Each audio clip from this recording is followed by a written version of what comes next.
Olá pessoal, tudo bom com vocês? Você sabia que o Brasil é um dos maiores países do planeta quando falamos de extensão territorial? Não? Mas afinal, quem foram os responsáveis? Quem foram aqueles que permitiram que o nosso território fosse tão grande, um país aí de dimensões continentais? É essa história que a gente vai conhecer hoje. A história dos bandeirantes.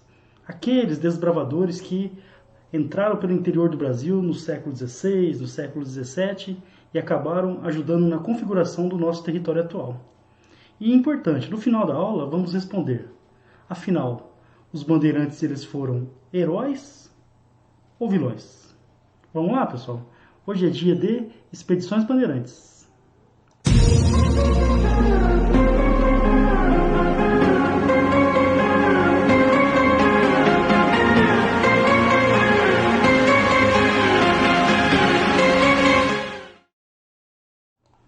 Bom, pessoal, uma primeira informação importante, né, a respeito dos chamados bandeirantes é em relação ao nome, né? Por que bandeiras? Acho que a explicação é óbvia. Eles usavam bandeiras, né, carregavam bandeiras nas expedições e usavam essas bandeiras para marcações. Então, bandeiras de cores variadas que sinalizavam as coisas, tá? Então, a utilização dessas bandeiras, principalmente para sinalização, acabou dando nome a essas expedições, as chamadas expedições bandeirantes, devido às bandeiras. O mundo faz sentido, certo? Bom, aqui a gente tem a imagem a ilustração de uma expedição bandeirante. Eu percebo que tem algumas características importantes. Temos canoas, a gente vai entender por quê. Temos um rio no fundo, aí uma centena de pessoas aí que faziam parte dessas expedições. Tudo bem? Então, quando a gente pensa nas provas, no Enem principalmente, eles usam muitas imagens dos bandeirantes, por exemplo, nas questões. Então é importante a gente conhecer mais ou menos a configuração de uma expedição bandeirante. Bom, aí um ponto de extrema atenção para vocês guardarem, anotarem ou printarem a tela se preferirem. Quais eram os objetivos? Afinal, o que essas bandeiras pretendiam? Lembrando, a gente tem dois tipos de expedições. As entradas, que eram expedições do governo, então chamadas de entradas, mas elas tinham objetivos parecidos, a exploração do território, e as expedições bandeirantes, que eram expedições particulares. Mas no geral elas tinham objetivos parecidos. Por exemplo, busca por metais preciosos. Dentro desse período, política mercantilista, relação entre metrópole e colônia, o grande objetivo das metrópoles, de Portugal, por exemplo, em relação ao Brasil, era encontrar ou procurar metais preciosos, ouro, prata ou as pedras preciosas. Então, o primeiro objetivo fundamental das bandeiras, procura de metais preciosos, procura de riquezas em geral. Uma função que acabou caracterizando as bandeiras foi a captura de índios. Então, enquanto não encontravam ouro, por exemplo, a principal função das bandeiras foi capturar índios para que eles fossem vendidos mais tarde como escravos. Então, a escravidão indígena. Isso pegou muito mal para os bandeirantes. Eles foram responsáveis pelo extermínio de muitos povos nativos do Brasil. Eles também eram contratados para perseguir escravos negros que fugiam, fundavam quilombos no interior. Então, os bandeirantes eles também eram contratados para perseguir escravos que fugiam ou para destruir quilombos. E eles também coletavam, procuravam as chamadas drogas do sertão. O que são as drogas do sertão? Produtos que existiam só aqui no interior do Brasil, então produtos naturais do Brasil. Esses produtos eles eram vendidos por um alto valor na Europa. Mas resumindo, afinal, qual era o objetivo das bandeiras ou das entradas? A exploração da terra, é óbvio, e a procura por riquezas. Bom, então a gente viu agora que as entradas eram o nome dado às expedições oficiais. Isso cai bastante no vestibular. Entrada oficial, expedição oficial do governo. Era o governo que organizava, financiava. Em 1504, a mando do governo português, Américo Vespúcio, aquele navegador que dá nome ao continente americano, é um dos primeiros navegadores portugueses a navegar aqui pelo litoral brasileiro, ele vai fazer em 1504 a primeira entrada no Brasil. Ela foi feita ali na região do Rio de Janeiro, e ele estava em busca de riquezas, mas ele acabou levando para Portugal, para o Brasil. Em 1530, ou por volta de 1530, Portugal vai mandar a primeira expedição colonizadora. Essa expedição ela foi chefiada por Martim Afonso de Souza, tá em vermelhinho ali. Ele vai organizar, pessoal, olha no mapa, ele vai organizar duas entradas. Uma delas vai sair do Rio de Janeiro, da Baía da Guanabara. Ela tinha quatro pessoas, eles foram explorar o interior. E a segunda vai sair da ilha de Cananéia, a segunda setinha verde aqui. Essa expedição ela tinha 80 pessoas e eles foram em direção ao sul. Nenhum deles sobreviveu. Uma tragédia. Então eles entraram em direção ao interior do país e provavelmente foram mortos pelos nativos, pelos índios. Eles estavam indo em direção à região sul do Brasil, em direção à região do Rio da Prata. Provavelmente encontraram alguma tribo nativa e foram mortos. Nessa segunda entrada organizada por Martim Afonso de Souza. Então, só relembrando, reforçando, as entradas são expedições organizadas pelo governo português, diferente das bandeiras que são organizadas por particulares, com o objetivo de obter algum lucro no interior do país. As bandeiras elas vão começar aqui na capitania de São Vicente. Aqui tem um ponto de extrema atenção, hein, pessoal. As bandeiras elas têm início na capitania de São Vicente. Aí por quê, professor? Tem que saber a explicação, tem que saber por quê. A produção açucareira começou aqui em São Vicente, no litoral de São Paulo. Então, Martim Afonso de Souza ele vai fundar aqui em São Paulo o primeiro engenho do Brasil, dando início à produção açucareira. Acontece que a produção ela também vai para o Nordeste, na capitania de Pernambuco. Lá a produção encontrou melhores condições, mas tinha um fator fundamental, a distância de Pernambuco em relação à Europa. O Nordeste é muito mais próximo da Europa, que é o destino do açúcar, do que São Vicente, do que São Paulo. Ou seja, o açúcar do Nordeste ele vai levar uma grande, mas uma grande vantagem mesmo em relação ao açúcar do Sudeste, ao açúcar de São Vicente. Por isso, os moradores da capitania de São Vicente tiveram que procurar outras atividades para sobreviver, para ganhar a vida, para ganhar dinheiro. Entre essas atividades está o bandeirismo, que é a busca por riquezas no interior do país. Então, atenção a isso. Algumas bandeiras, elas partiram de São Vicente, já do litoral, inclusive percorrendo o litoral. Outros moradores de São Vicente, eles foram para o interior do território, atravessando a Serra do Mar. No alto da Serra do Mar, no planalto de Piratininga, os padres jesuítas, entre eles o Manuel da Nóbrega, fundaram um colégio, o Colégio de São Paulo. Esse colégio, mais tarde, ele vai dar origem à atual cidade de São Paulo. Então foi nessa região, no Planalto, depois da Serra do Mar, que os bandeirantes, ou a maioria deles, se estabeleceram. E é dali que eles partiam para o interior. Aí um ponto de extrema atenção. Os bandeirantes, eles utilizaram muitos rios do interior de São Paulo para percorrer a região. Então o rio Tietê, por exemplo, ele foi fundamental para a inserção no interior, que eles chamavam de sertão na época, utilizando os rios da região, a partir do Planalto de Piratininga, onde foi fundado o Colégio de São Paulo pelos jesuítas. Os bandeirantes na região eles partiam para o interior, em busca de índios para escravizar, por exemplo. Okay? Então, as expedições bandeirantes elas começam na capitania de São Vicente. Por quê, professor? O negócio do açúcar não deu certo, os moradores de São Vicente tiveram que se dedicar a outras atividades, entre elas o bandeirismo. Parte da população subiu a serra, foi estabelecer no Planalto de Piratininga e a partir dali as bandeiras iam para o interior usando os rios da região, principalmente o rio Tietê, que foi um dos principais caminhos utilizados pelos bandeirantes. Bom, aí a gente tem aqui ponto de atenção pensando no vestibular. Tipos de bandeira, nomes que vocês têm que guardar, tá? Por exemplo, a bandeira prospectora, uma das mais importantes, é aquela que ia para o interior em busca de riquezas, em busca de ouro principalmente. Foi uma dessas expedições, em 1693, chefiada por Antônio Rodrigues Arzão. Pessoal, há discordância entre os historiadores quem achou primeiro. Outros falam que foi Fernão Dias, em 1695, mas Antônio Rodrigues Arzão, segundo boa parte dos historiadores, em 1693, encontrou ouro em grande quantidade na região do estado de Minas Gerais. Então, uma bandeira prospectora, aquela que procurava riquezas minerais do interior. Bandeira de contrato, importante. Bandeira de contrato era uma bandeira contratada para destruir um quilombo, por exemplo, ou para perseguir escravos que fugiram. Eram bandeiras que eram contratadas por conhecer o interior do território, elas eram contratadas para perseguir escravos que fugiam, ou para destruir quilombos. Por exemplo, foi Domingo Jorge Velho, está aqui a imagem dele, mas que mais aparece. Esse é o Domingo Jorge Velho, apareceu no Enem, inclusive. Foi a bandeira dele que foi contratada para destruir o Quilombo dos Palmares, lá no ano de 1695.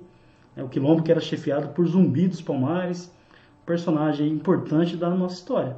Então isso também pegou muito mal na história para os bandeirantes, né?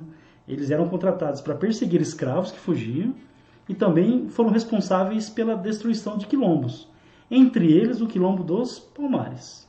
A bandeira de preação, ou bandeira de captura, como é mais conhecida, essa foi uma das principais atividades dos bandeirantes durante muito tempo.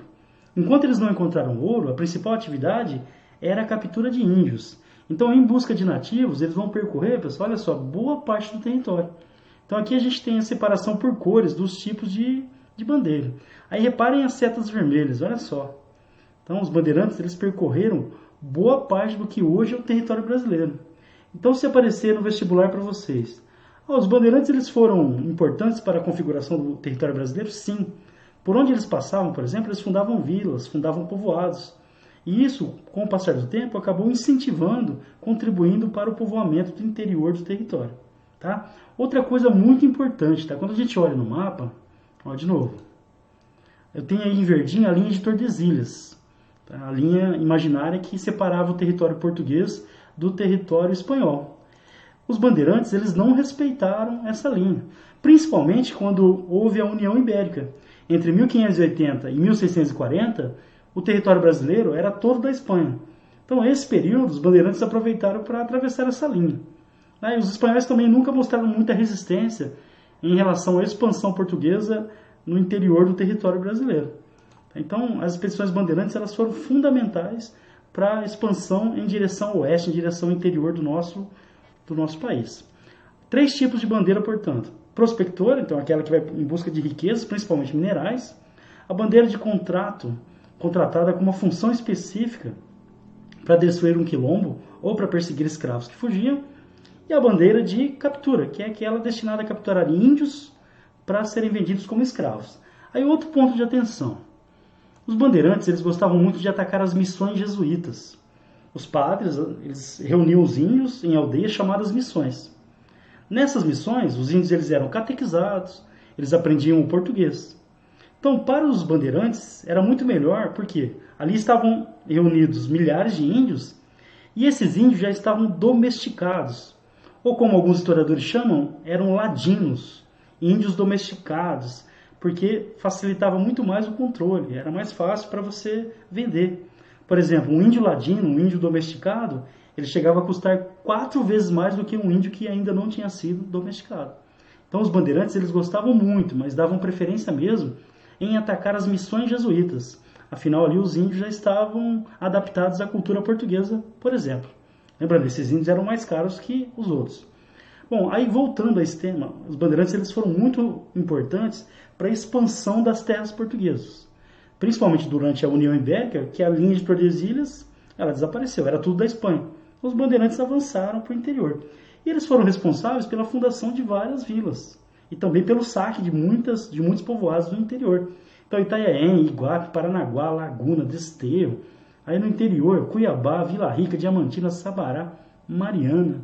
Muitos povoados foram fundados pelos bandeirantes que promoveram a interiorização do povoamento. E, além disso, promoveram uma diversificação das atividades econômicas. Porque antes da atividade bandeirante, você tinha basicamente o açúcar. Aí os bandeirantes serão responsáveis pelo início da mineração, por exemplo, ou pelo comércio das drogas do sertão, produtos do interior do Brasil. Agora um ponto de extrema atenção, que eu abordei no começo da aula. Afinal, os bandeirantes eles são heróis ou vilões? Como que a gente pode interpretar? Qual a melhor forma da gente enxergar isso? Então vamos lá.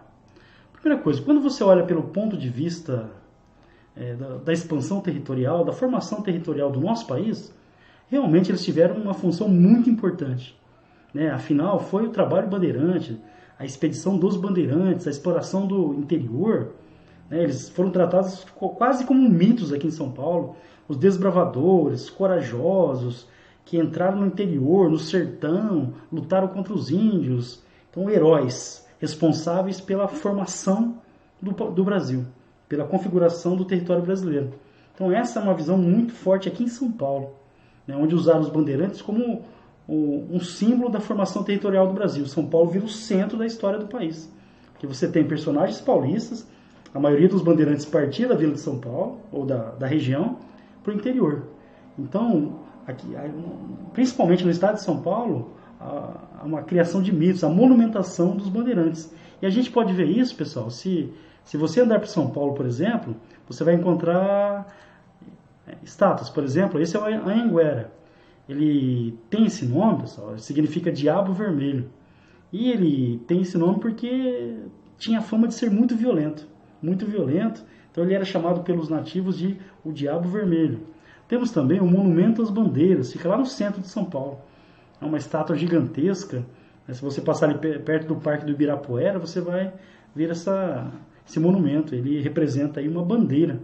Tá? Tem canoa, tem os cavalos na frente, não eram muito utilizados. Normalmente os bandeirantes eles andavam a pé descalços pelo interior. Outra coisa importante é essa imagem. O bandeirante de chapéu, de capa. Normalmente não, tá? Os bandeirantes eles usavam roupas muito simples, né? De algodão bem simples mesmo. Isso aí faz parte da mitificação da imagem do bandeirante. Então, se você reparar bem, lembra lá um europeu. Dá uma olhada. Com capa, com chapéu. Então, normalmente, essa não era a imagem do bandeirante. Utilizavam roupas muito simples. A maioria deles andava descalço pelo interior. Eram pessoas do interior do Brasil, acostumadas à dificuldade do terreno. Tá? Eram mamelucos, boa parte deles. As bandeiras também eram compostas por nativos, por indígenas que ajudavam na penetração do interior. Muitos escravos também eram levados nas bandeiras para carregar as coisas. Tá, pessoal? Então, aqui em São Paulo houve um processo de mitificação. Aí dá uma olhada. Essa imagem aqui. Você tem um bandeirante, ele está segurando o Getúlio Vargas nas mãos. Em 1932, vai estourar aqui em São Paulo uma revolução. Essa revolução é conhecida como Revolução Constitucionalista. O Estado de São Paulo entrou em guerra contra o restante do país, tá? Contra Getúlio Vargas.